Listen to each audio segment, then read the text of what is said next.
जय हिंद दोस्तों, कैसे हैं आप लोग सभी। आई होप सभी अच्छे होंगे। आज हम लोग साइंस का सेट नंबर 82 को करेंगे।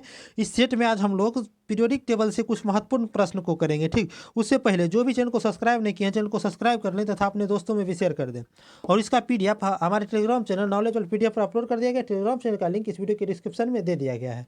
और जो भी पिछला वीडियो नहीं देखे चैनल के प्लेलिस्ट में जाकर के पिछला वीडियो देख ले। ठीक, चलिए आज के पहला प्रश्न को देखते हैं। देखिए, पहला प्रश्न को स्टार्ट करने से पहले पीरियोडिक टेबल से संबंधित कुछ बेसिक जानकारी को हम जान लेते हैं। ठीक है, देखिए सबसे पहले समझिए कि पीरियोडिक टेबल का इतिहास क्या रहा है। देखिए पीरियोडिक टेबल का विकास कैसे हुआ। ठीक है, जैसे देखिए कोई भी बुक है, आपको कोई लाइब्रेरी में देखते होंगे कि सब बुक को जो है एक जगह आपको संकलित करके रखा जाता है। जैसे विज्ञान का बुक है तो विज्ञान के, इंजीनियरिंग का बुक है तो इंजीनियरिंग में, आर्ट्स का बुक है आर्ट्स में, चाहे साइज के आधार पर किसी भी आधार पर उसको सजाया जाता है। लेकिन उसी आधार पर जो है ना आपको तत्व भी था, तो तत्व को भी जो है ना सजाने के सभी ने कोशिश किया कि कैसे सजाएं कि समान तत्व है तो उसको एक जगह रख दे, उसको सजाया जाए। तो इसके लिए जो है सबसे पहले कौन आए थे, तो डोबेरिनर ने आए थे। ठीक ना, सबसे पहले कौन आए तो डोबेरिनर। ठीक, डोबेरिनर ने क्या किया कि 1829 ईस्वी में इन्होंने क्या दिया तो तिर्यक नियम दिया। ठीक ना, इन्होंने तिर्यक नियम दिया। ठीक ना, और तिर्यक नियम दिया। इनके समय में जो है ना तत्वों की संख्या ज्ञात नहीं था, मतलब निर्धारित नहीं था कि कितना तत्व अभी तक है, मतलब कोई पता नहीं था कितना तत्व है। ठीक ना, इन्होंने तिर्यक नियम दिया। इसमें इन्होंने इसमें क्या कहा कि जैसे पहला तत्व है, ठीक, कोई दूसरा तत्व और तीसरा तत्व है, तो पहला तत्व और तीसरा तत्व ये दोनों का औसत, जैसे कि पहला तत्व हो गया और तीसरा तत्व हो गया, ये दोनों का औसत जो है ना आपको दूसरे तत्व के बराबर होगा। ठीक ना, देखिए इसके लिए देखिए सबसे पहला इन्होंने तिर्यक बनाया। देखिए जैसे लिथियम लिया, सोडियम लिया और पोटेशियम लिया। देखिए लिथियम का परमाणु क्रमांक 7 होता है, सोडियम का 23 होता है और पोटेशियम का 39 होता है। देखिए इनके तिर्यक के नियम के आधार पर देखिए 7 39, इसको जोड़ेंगे कितना आ जाएगा आपको 9 7 16 यानी कि 46 आ जाएगा। बट इसका क्या क्या निकाल देंगे हम, औसत निकालेंगे तो दूसरा भाग दे देंगे 23 आ गया, यानी कि बीच वाला आ गया। ठीक ना, यही इनका तिर्यक नियम कहता था। ठीक ना, इन्होंने तिर्यक नियम दिया, ठीक है, जो कि असफल रहा। ठीक, अब देखिए उसके बाद क्या आया कि 1863 ईस्वी में, 1863 ईस्वी में न्यूलैंड आए थे। ठीक ना, न्यूलैंड आए तो इन्होंने क्या दिया आपको अष्टक नियम दिया था। ठीक ना, अष्टक नियम दिया। अष्टक नियम जो है आपको संगीत का स्वर जो होता है आपको सारे गामा पाधा निशा पर जो है ना आपकी ये आधारित था। ठीक ना, ये इन्हीं पर आधारित क्या था। इन्होंने क्या कहा था कि जैसे कोई पहला तत्व है तो उसका गुण जो है ना आपको 8वें तत्व के गुण के बराबर होगा। ठीक ना, और जो इन्होंने अष्टक नियम दिया था इसमें ये 8वें तत्व के बराबर हो गया। ठीक ना, और देखिए ये भी सब असफल रहा। ठीक नहीं, जो अष्टक नियम जो दिया था ये जो है इनका कैल्शियम तक ही मान्य था। ठीक ना, और ये जो है थोड़ियम पर जाकर के खत्म हो जाता है। ठीक, देखिए ये भी असफल रह गया। ठीक, अब देखिए उसके बाद आए कौन तो मैंडलीफ आए। ठीक ना, मैंडलीफ ने क्या दिया कि मैंडलीफ ने आपको परमाणु भार के आधार पर जो है ना आपको पीरियोडिक टेबल बना दिया। ठीक है, ये लगभग सफल हो गए थे लेकिन जो है ना इनको थोड़ा सा इनका असफल रहा। ठीक है, इन्होंने क्या किए थे आपको कि 1869 ईस्वी में कौन आए थे तो मैंडलीफ आए। इन्होंने आवर्त सारणी का निर्माण किया। ठीक, आवर्त सारणी बनाए तो किस आधार पर, तो ये परमाणु भार के आधार पर बनाए। ठीक ना, किस आधार पर बनाए थे तो परमाणु भार के आधार पर बनाए थे इन्होंने।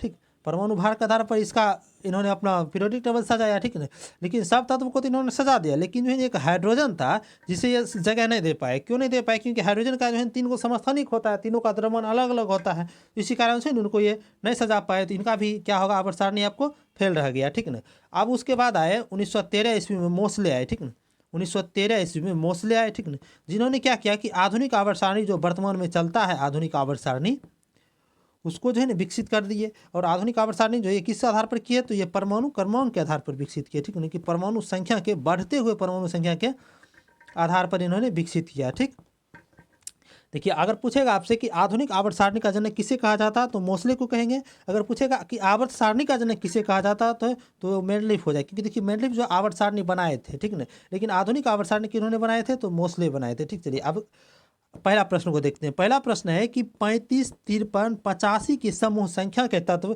कौन से हैं। ठीक है, देखिए 35 53 85 तत्व। देखिए सबसे पहले देखिए आपको आवर्त सारणी देखिए कुछ इस प्रकार से होता है कि देखिए यहाँ पर देखिए पहला वर्ग होता है फर्स्ट ए, देखिए यहाँ दूसरा वर्ग होता है सेकेंड ए।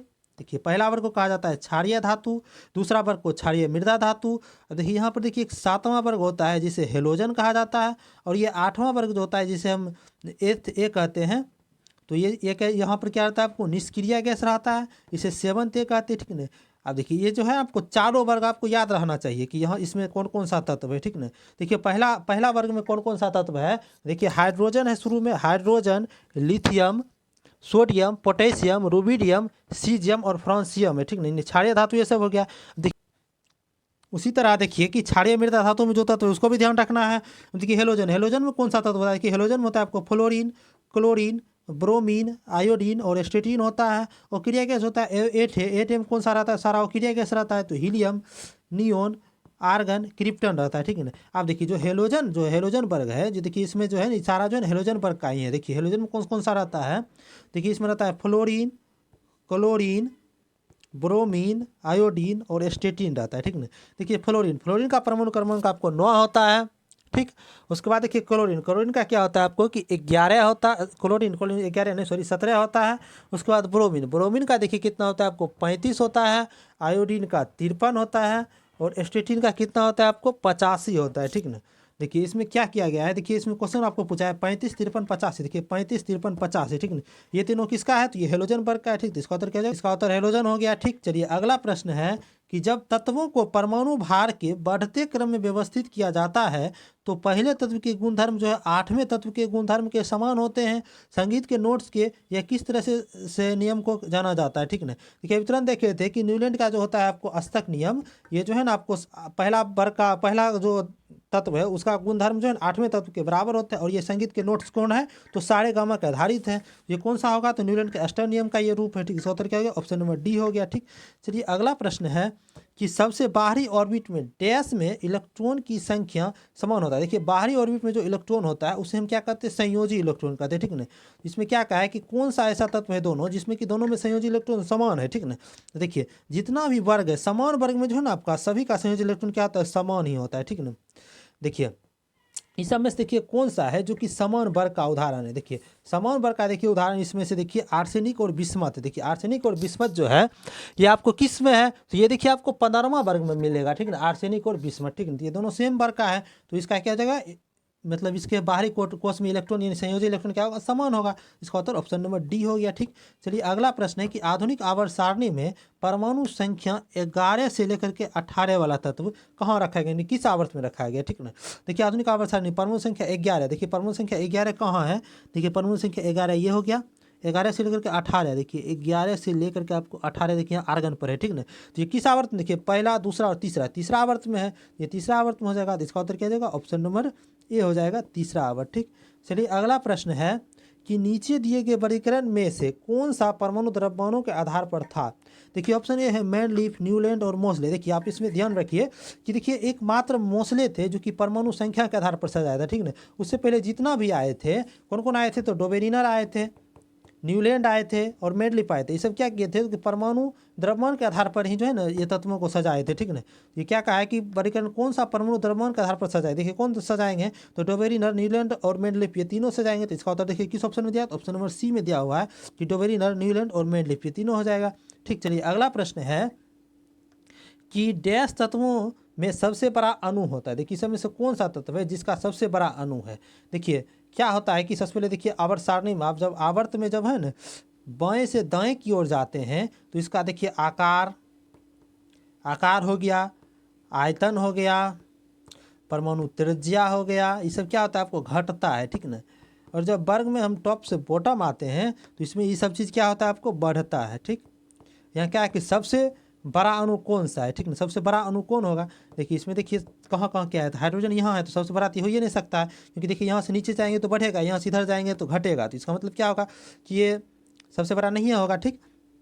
अब देखिए फ्रांसियम एफ जो है एफ कहाँ है, देखिए यहाँ है एफ, ठीक है। नहीं फ्लोरीन, सॉरी फ्रांसियम नहीं फ्लोरीन है तो यहाँ है एफ, ठीक। देखिए लिथियम कहाँ है तो देखिए लिथियम हलीना यहाँ हो जाएगा लिथियम, यहाँ लिथियम, ठीक। देखिए ऑक्सीजन कहाँ है, देखिए ऑक्सीजन वर्ग यहाँ है, ठीक है। अब देखिए यहाँ क्या कहा है कि तत्वों में कौन सा सबसे बड़ा अणु है। सबसे बड़ा अणु देखिए इसमें से कौन सा हो जाएगा तो ये हो जाएगा आपको लिथियम हो जाएगा, ठीक है। लिथियम जो कि ऑप्शन नंबर सी में दिया हुआ है, ठीक ना। तो लिथियम इसका उत्तर हो जाएगा, ठीक। देखिए लिथियम क्यों हुआ, देखिए नीचे जाएंगे तो हम बढ़ेंगे, देखिए ये इस इधर जाएंगे तो घटने नहीं, ये दोनों क्या होगा कम ही होगा। और ये देखिए ज़्यादा होगा, लेकिन ये जो लिथियम जो है ना आपको नीचे जाने पर बढ़ रहा है, तो ये क्या होगा, लिथियम का सबसे ज़्यादा हो जाएगा। ठीक, तो इसका उत्तर क्या हो जाएगा, ऑप्शन नंबर सी हो गया। ठीक, चलिए अगला प्रश्न है कि न्यूलैंड ने उस समय तक ज्ञात तत्वों को अपने अष्टक वाली आवर्त सारणी में व्यवस्थित किया था कि जब न्यूलैंड अष्टक बना रहे थे, जब आवर्त सारणी का निर्माण करते थे, न्यूलैंड ने अष्टक नियम दिया था, तो उस समय कितना तत्व ज्ञात था, तो उस समय जो टोटल 56 तत्व ज्ञात था। इसका उत्तर क्या है, ऑप्शन नंबर बी हो गया 56। ठीक, चलिए अगला प्रश्न है कि निम्नलिखित में से कौन सी एक अधातु है, इस सब में से कौन सा है अधातु है। देखिए आवर्त सारणी में क्या होता है कि देखिए जिगजैग लाइन जो है, zigzag line boron, silicon, germanium, arsenic, antimony, tellurium और पोलिनियम, ये सारा क्या है आपको कि ये सारा उपधातु है। जिगजैग लाइन पर टोटल क्या रहता है आपको, उपधातु रहता है। ठीक, अब देखिए जिगजैग लाइन के जो दाईं तरफ है ये सारा क्या है आपको कि अधातु है, सारा आपको अधातु है, और जो दाईं ओर हो गया आपको अधातु, और बाईं ओर जो है ये सारा क्या है आपको धातु है। ठीक, सारा आपका धातु है। ठीक, देखिए इसमें क्या कहा है, इनमें से कौन सा एक अधातु है।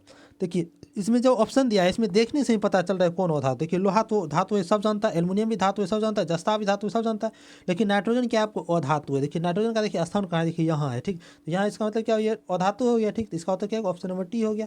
चलिए अगला प्रश्न है कि ऑक्सीजन के संबंध में हेलोजन समूह की अधिकतम संयोजकता डैश होती है। देखिए हेलोजन समूह जो होता है उसकी संयोजकता होता है 1 से 7 तक होता है। ठीक, तो ऑक्सीजन के संबंध में क्या आ जाएगा, इसका हेलोजन संयोजकता 7 हो जाएगा अधिकतम, तो ऑप्शन नंबर बी में दिया हुआ है। ठीक, चलिए अगला प्रश्न है कि आधुनिक आवर्त सारणी में आवर्त डैश और डैश में कोई उपधातुएं शामिल नहीं है। कौन सा ऐसा आवर्त है जिसमें कोई उपधातु, देखिए पहला आवर्त, देखिए पहला आवर्त में देखिए कोई उपधातु है। देखिए जिगजैग लाइन पर क्या पाया जाता है, उपधातु पाया जाता है, सबसे पहले समझिए।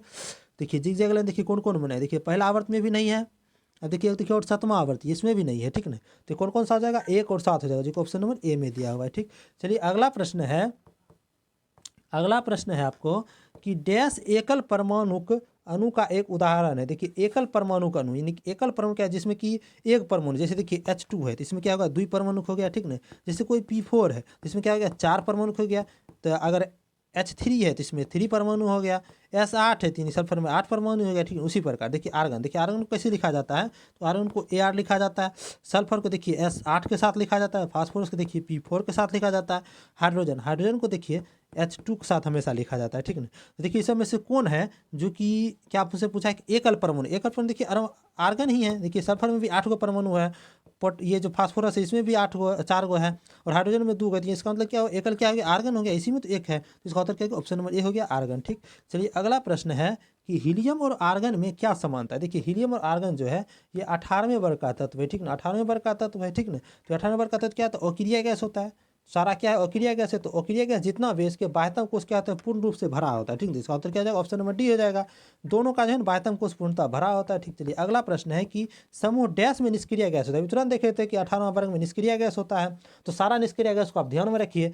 देखिए हीलियम है, नियोन है, आर्गन है, क्रिप्टन है, जेनोन है और रेडोन है, ये सारा क्या है आपको अक्रिय गैस है। ठीक ना, तो ये किस वर्ग में है, किस समूह में, ये समूह को ही वर्ग कहा जाता है, तो ये 18वां वर्ग में है, तो इसका उत्तर ऑप्शन नंबर बी हो गया। ठीक, चलिए देखिए अगला प्रश्न है कि ओ है, एस है और एस यानी कि ऑक्सीजन है, सल्फर और सिलिकॉन है, तत्वों के परमाणु आकारों का सही क्रम बताइए। इसका परमाणु आकार देखिए कौन सा बड़ा है कौन छोटा है, इसका बताने के लिए कहा है। ठीक है, देखिए सबसे पहले देखिए आवर्त में क्या होता है कि जब हम बाएं से दाएं की ओर जाते हैं तो परमाणु का आकार क्या होता है आपको घटता है परमाणु का आकार। ठीक, जब वर्ग में हम ऊपर से नीचे आते हैं तो परमाणु का आकार क्या होता है आपको बढ़ता है। ठीक, बढ़ता है। ठीक, अब देखिए यहाँ देखिए समझिए कि ये कहाँ है, देखिए ऑक्सीजन है, सल्फर और सिलिकॉन है, कहाँ पर देखिए ऑक्सीजन सल्फर और सिलिकॉन देखिए, तो ये यहाँ पर है आपकी 16वां वर्ग में। ठीक ना, 16वां वर्ग में ऑक्सीजन सल्फर और सिलिकॉन, यानी कि सारा ही एक ही वर्ग में, और सारा क्या है लगातार ही है। ठीक ना, इसका मतलब क्या होगा कि सिलिकॉन का जो है ना आपको सबसे बड़ा होगा। ठीक है, उससे कम होगा सल्फर का और सबसे कम ऑक्सीजन का हो जाएगा आकार। ठीक ना,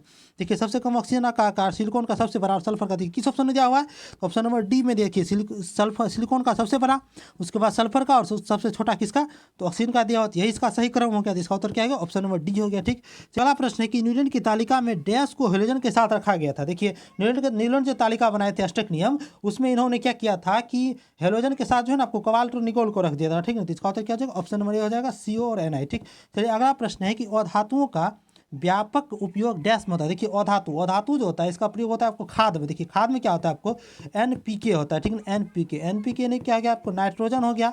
ठीक है, P से हो गया फास्फोरस और K से हो गया आपको पोटेशियम। ठीक है, यानी कि नाइट्रोजन फास्फोरस और पोटेशियम का ये तीनों क्या है आपको, तीनों आपको अधातु है। ठीक है, अधातु का व्यापक प्रयोग किसमें होता है, तो खाद में बनाने होता है, खाद बनाने में। इसका उत्तर क्या होगा, ऑप्शन नंबर बी हो गया। ठीक, चलिए अगला प्रश्न है कि निम्नलिखित में से कौन सा गैस का ऊर्जा मान यानी कैलोरी मान सबसे अधिक होता है। देखिए उष्मीय मान देखिए कौन सा गैस का सबसे अधिक होता है। देखिए हाइड्रोजन गैस जो है उसका उष्मीय मान सबसे अधिक होता है, जो कि ऑप्शन नंबर ए में दिया हुआ है। ठीक, चलिए अगला प्रश्न है कि आधुनिक आवर्त सारणी में डैश की स्थिति के संबंध में असंगति है, क्योंकि इसके पहले पीरियड के पहले समूह तथा 17वें समूह में रखा जा सकता है। ठीक ना, देखिए ये एक ही मात्र तत्व है आधुनिक आवर्त सारणी में जो कि हाइड्रोजन है। ठीक ना, इसी में जो है असंगत है। ठीक ना, और इसे ही जो है आपको आवारा तत्व भी कहा जाता है। ठीक, तो इसका उत्तर ऑप्शन नंबर सी हो गया। ठीक, चलिए अगला प्रश्न है कि एक तत्व का इलेक्ट्रॉनिक विन्यास अगर 2 8 6 है तो यह डैश से संबंधित है। देखिए 2 8 6 है। देखिए किसी भी चीज़ का जब हम इलेक्ट्रॉनिक विन्यास निकालते हैं, देखिए इलेक्ट्रॉनिक विन्यास देखिए 2 8 6 इसका दिया हुआ है। इसमें कितना है तो 1 2 3 यानी 3 को तो जैक रहेगा और ओमा आवर्त में रहेगा। ठीक ना, ये किम्मा आवर्त में तीसरा आवर्त में रहेगा तो आवर्त 3 देखिए किसी ऑप्शन में नहीं, तो इसका मतलब क्या होगा, इसका समूह 16 होगा तो समूह 16 और आवर्त 3 हो जाएगा। इसका उत्तर क्या हो जाएगा, ऑप्शन नंबर डी हो गया। ठीक, प्रश्न है कि मेंडलीफ की आवर्त सारणी में तालिका डैश जो है निकेल से पहले दिखाया था। कौन सा ऐसा तालिका है जो कि निकेल से पहले रखा गया। सबसे पहले देखिए मेंडलीफ जो आवर्त सारणी बनाए थे ये बढ़ते हुए जो ना आपको परमाणु द्रव्यमान के आधार पर बनाए थे। इसका मतलब क्या होगा, जिसका कि द्रव्यमान कम होगा वो पहले होगा, जिसका ज़्यादा होगा उसके बाद होगा वो। ठीक ना, तो देखिए यहाँ हुआ था क्या कि देखिए कोबाल्ट और निकेल जो है, कोबाल्ट और निकेल, इसमें देखिए कोबाल्ट का जो है आपको परमाणु द्रव्यमान होता है वो होता है आपको 58.9 होता है, सॉरी 58.9 होता है। ठीक, और निकेल का होता है ये होता है आपको 58.7 होता है। यहाँ देखिए किसका ज़्यादा है तो यहाँ कोबाल्ट का ज़्यादा है। इसका मतलब क्या हो कि कोबाल्ट जो है ना बाद में होना चाहिए, निकेल इसमें पहले होना चाहिए। लेकिन इस आवर्त सारणी में क्या किया गया है कि निकेल को ही पहले दे दिया गया। ठीक ना, और कोबाल्ट को जो है ना मतलब सॉरी कोबाल्ट को ही पहले दे दिया गया और निकेल को जो है ना बाद में दिया गया। तो इसका मतलब क्या हुआ कि हम क्वेश्चन में क्या पूछा है, निकेल से पहले किसको दिखाई देता है, तो निकेल से पहले आपको कोबाल्ट दिखाई देता है। इसका उत्तर ऑप्शन में